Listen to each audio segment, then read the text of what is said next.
Pollution, sécheresse, inondations, tempêtes, en cette époque de réchauffement planétaire, les fictions de catastrophes climatiques font recette. L'apocalypse, un thème qui ne date pas d'hier, mais qui a pris un nouveau visage depuis que la réalité emboîte le pas à la fiction. On en parle avec l'écrivain Xavier Mauméjean, Jean-Luc Rivera, une référence en science-fiction, et un géographe, Alain Musset, spécialiste de la question. On peut remonter effectivement jusqu'à la Bible, jusqu'à Noé, et on peut même aller plus loin. Le récit de Gilgamesh, c'est un récit sumérien, ça a plus de 6000 ans, et en fait, on a déjà un déluge qui va détruire la planète. La seule différence, et c'est une différence qui à mon avis est vraiment fondamentale, c'est que avant, dans les récits, on va dire religieux, l'humanité est coupable. Maintenant, l'humanité est responsable. Un changement de perspective qui remonte aux années 60 et à la popularisation de la pensée écologiste. Au cinéma, Soleil Vert de Richard Fleischer met en scène une humanité survivant dans un futur qu'elle a dévasté, tandis que l'écrivain britannique Ballard imagine 4 apocalypses qui seront le point de départ d'une série d'ouvrages écolo-catastrophistes. Dans la science-fiction climatique, il y a différentes tendances. Alors, c'est étonnant, mais par exemple, l'une de celles qui prime, c'est la sécheresse, Ballard, par exemple.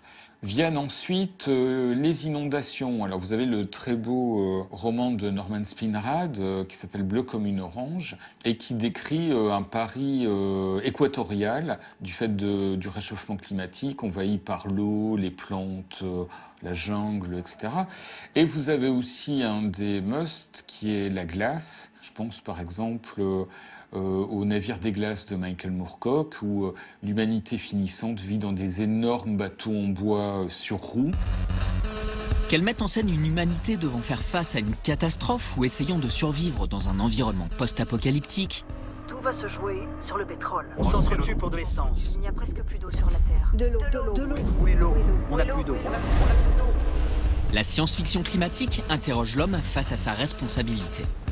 Dès que vous avez de la SF climatique, vous avez une question politique ou une question économique qui va avec. Preuve que le climat, la nature, même si l'être humain croit s'en dégager, est toujours au cœur de ses préoccupations. La science-fiction climatique, c'est aussi toute une esthétique du grand spectacle dont le cinéma va s'emparer sur un mode cathartique. On peut dire que la science-fiction climatique au cinéma, elle apparaît vraiment à partir du milieu des années 90. C'est là où on commence, en même temps que progressent dans la conscience contemporaine les ravages sur le climat qu'on pense induits par l'industrialisation.